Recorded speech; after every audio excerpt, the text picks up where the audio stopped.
Chessmen of Mars by Edgar Rice Burroughs, Chapter 8, Close Work. Gehek, in his happier days, third foreman of the fields of La'ud, sat nursing his anger and his humiliation. Recently something had awakened within him the existence of which he had never before even dreamed. Had the influence of the strange captive woman aught to do with the unrest and dissatisfaction? He did not know. He missed the soothing influence of the noise she called singing. Could it be that there were things more desirable than cold logic and undefiled brain power? Was well balanced in perfection more to be sought after, then, than the high development of a single characteristic? He thought of the great ultimate brain toward which all Chaldaeans were striving. It would be deaf and dumb and blind. 1,000 beautiful strangers might sing and dance about it, but it could derive no pleasure from the singing or the dancing, since it would possess no perceptive faculties. Already the Chaldaeans had shut themselves off from most of the gratifications of the senses. Gehek wondered if much was to be gained by denying themselves still further, and with the thought came a question as the whole fabric of their theory. After all, perhaps the girl was right. What purpose could a great brain serve, sealed in the bowels of the earth? And he, Gehek, was to die for this theory. La'ud had decreed it. The injustice of it overwhelmed him with rage. But he was helpless. There was no escape. Beyond the enclosure the Banths awaited him, within his own kind equally as merciless and ferocious.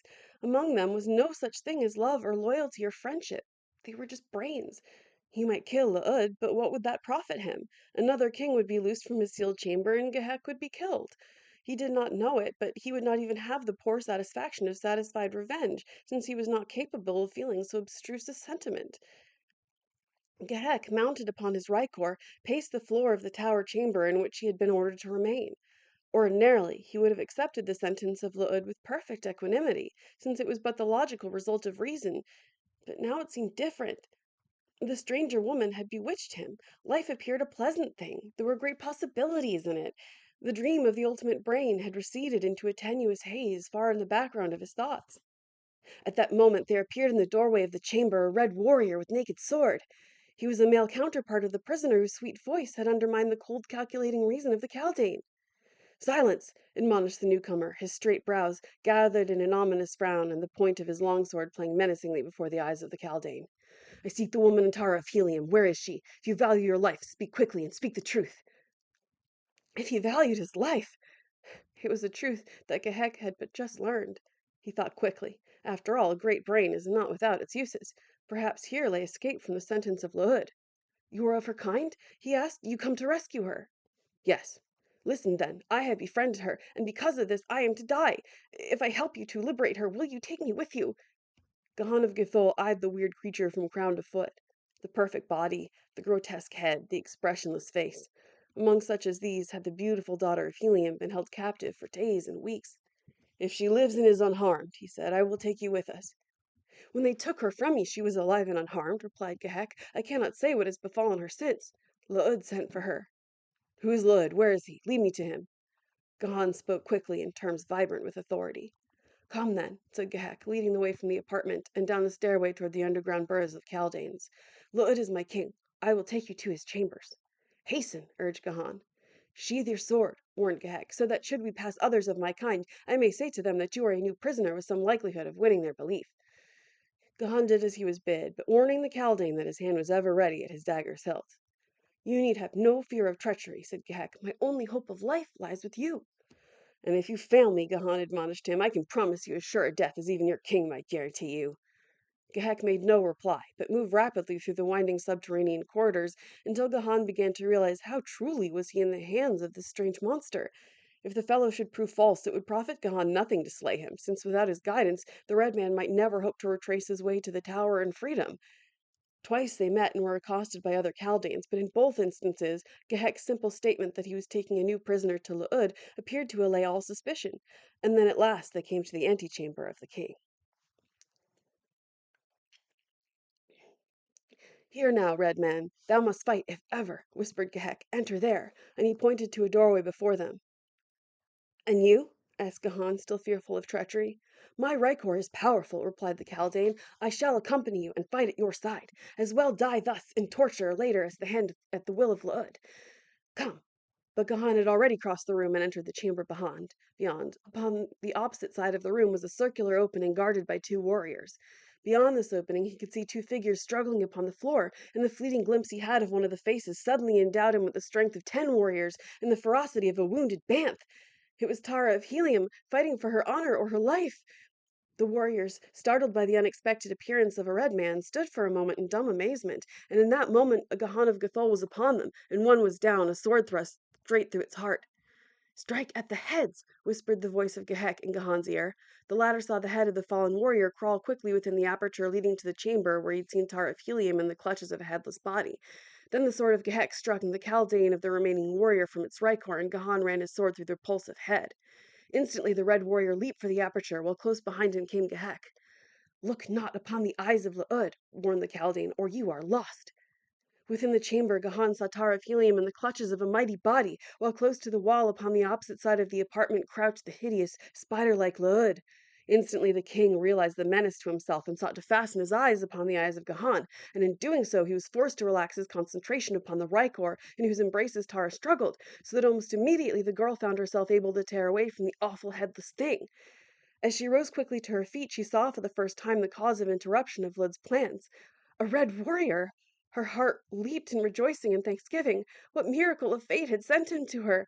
She did not recognize him, though, this travel-worn warrior, in the plain harness which showed no single jewel. How could she have guessed him the same as the scintillant creature of platinum and diamonds that she had seen for a brief hour under such different circumstances at the court of her august sire? La'ud saw Gehek following the strange warrior into the chamber. "Strike him down, Gehek," commanded the king. "Strike down the stranger, and your life shall be yours." Gahan glanced at the hideous face of the king. "Seek not his eyes!" screamed Tara in warning, but it was too late. Already the horrid hypnotic gaze of the king Chaldean had seized upon the eyes of Gahan. The red warrior hesitated in his stride. His sword point dropped slowly toward the floor. Tara glanced toward Gehek. She saw the creature glaring with his expressionless eyes upon the broad back of the stranger. She saw the hand of the creature's ricor creeping stealthily toward the hilt of its dagger. And then Tara of Helium raised her eyes aloft and poured forth the notes of Mars's most beautiful melody, the song of love. Gehek drew his dagger from its sheath. His eyes turned toward the singing girl. La'ud's glance wavered from the eyes of the man to the face of Tara, and the instant that the latter's song distracted his attention from his victim, Gahan of Gathol shook himself, and with a supreme effort of will forced his eyes to the wall above La'ud's hideous head.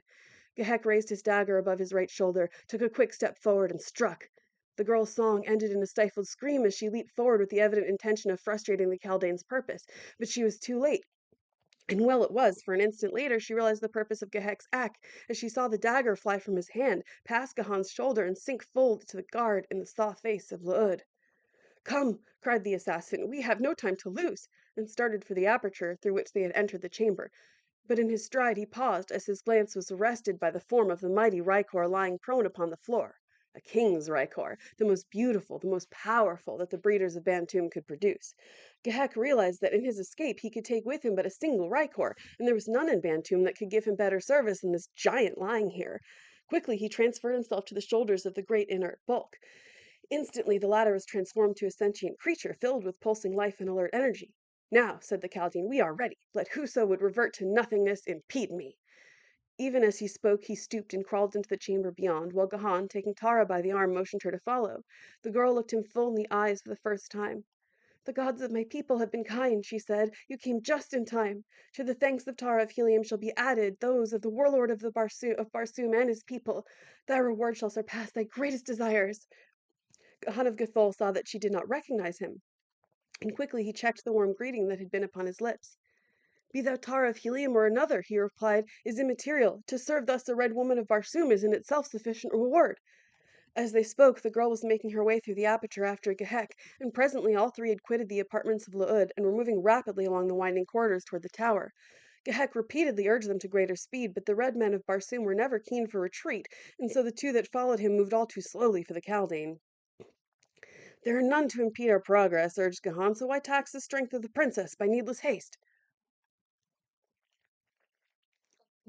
"I fear not so much opposition ahead, for there are none there who know the thing that has been done in La'ud's chambers this night, but the Chaldean of one of the warriors who stood guard before La'ud's apartment escaped, and you may count it a truth that he lost no time in seeking aid. That it did not come before we left is due solely to the rapidity with which events transpired in the king's room." There's a note here. I had used the word king in describing the rulers or chiefs of the Bantumian swarms, since the word itself is unpronounceable in English, nor does Jed or Jedak of the Red Martian tongue have quite the same meaning as the Bantumian word, which has practically the same significance as the English word queen, as applied to the leader of a swarm of bees. John Carter.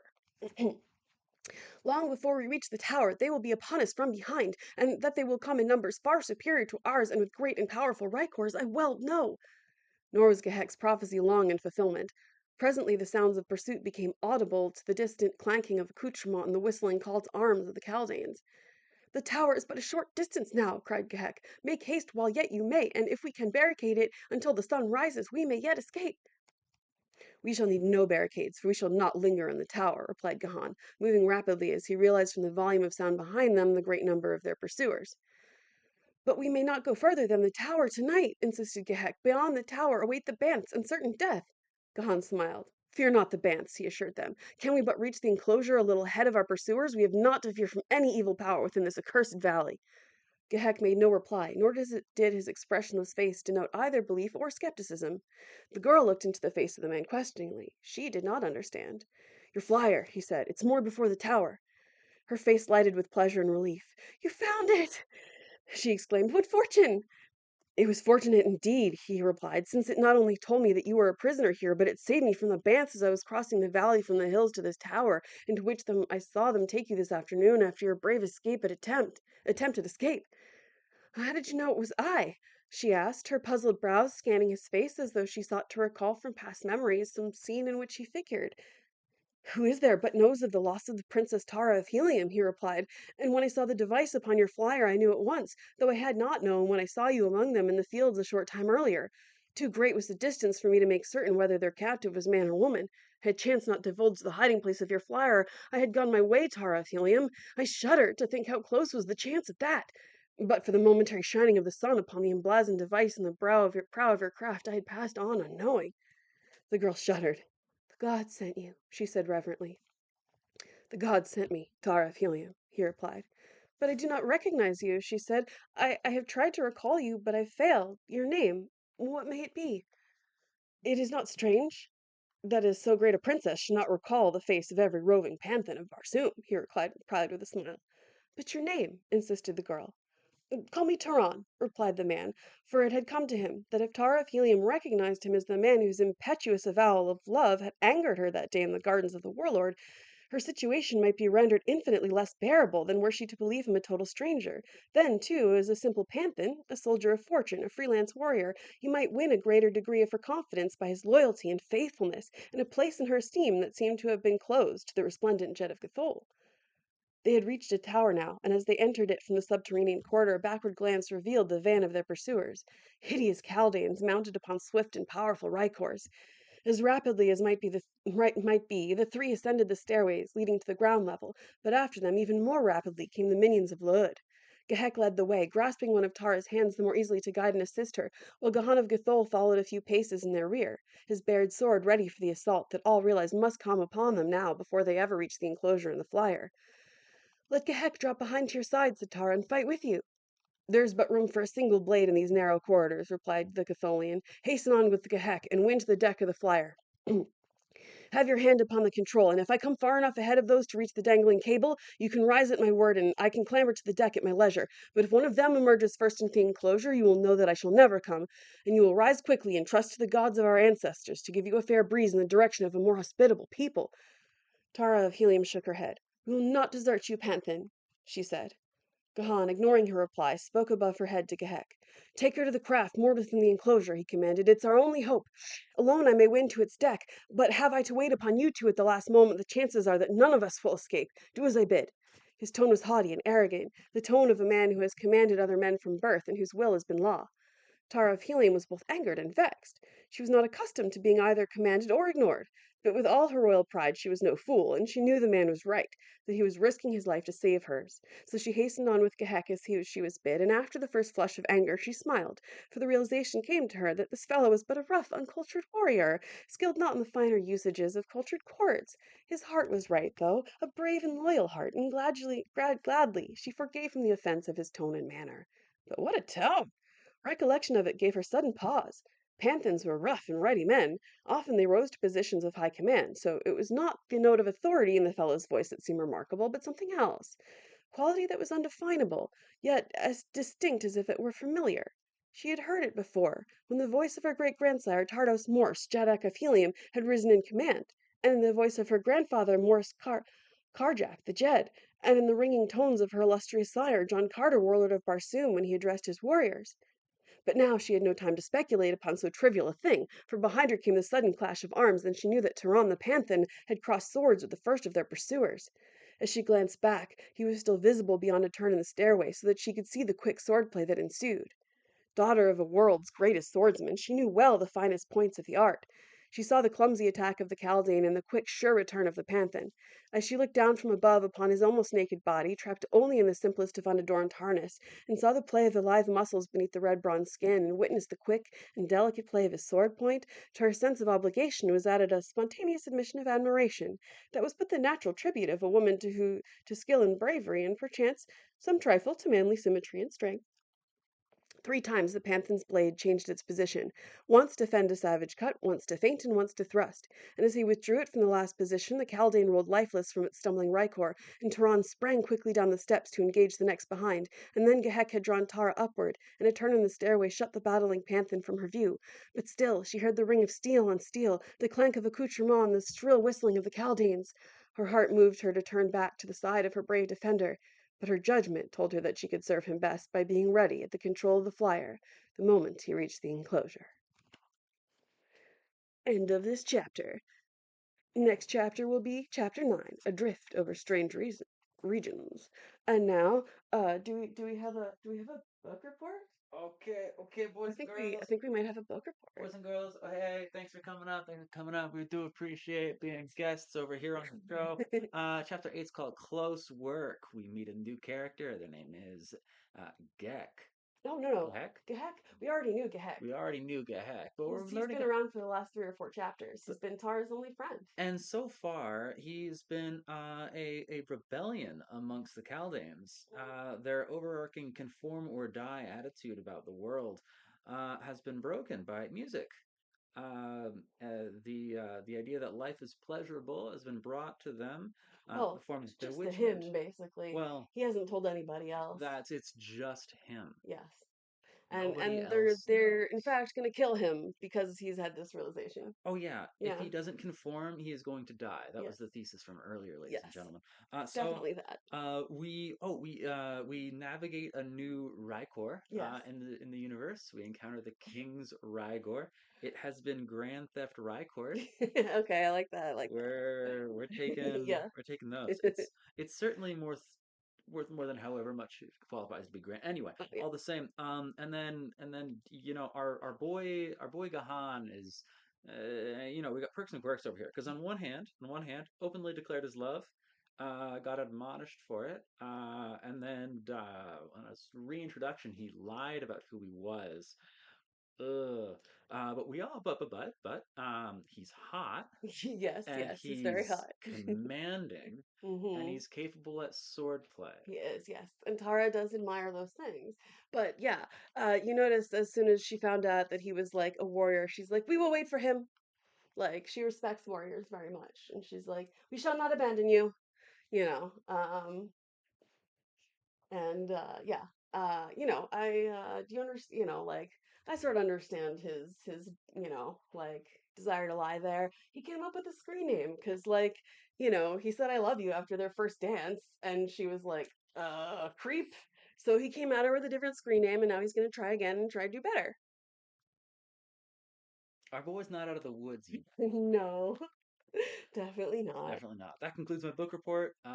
Music is pleasant and bewitchment. That's wisdom from Gahek. Thank Yes, you. yes. Wisdom from Gahek. Thank you, and Like and please. subscribe. Oh yeah, like and Like subscribe. and subscribe. And join us for next week's Tar Tuesday, Chapter 9, Adrift Over Strange Regions.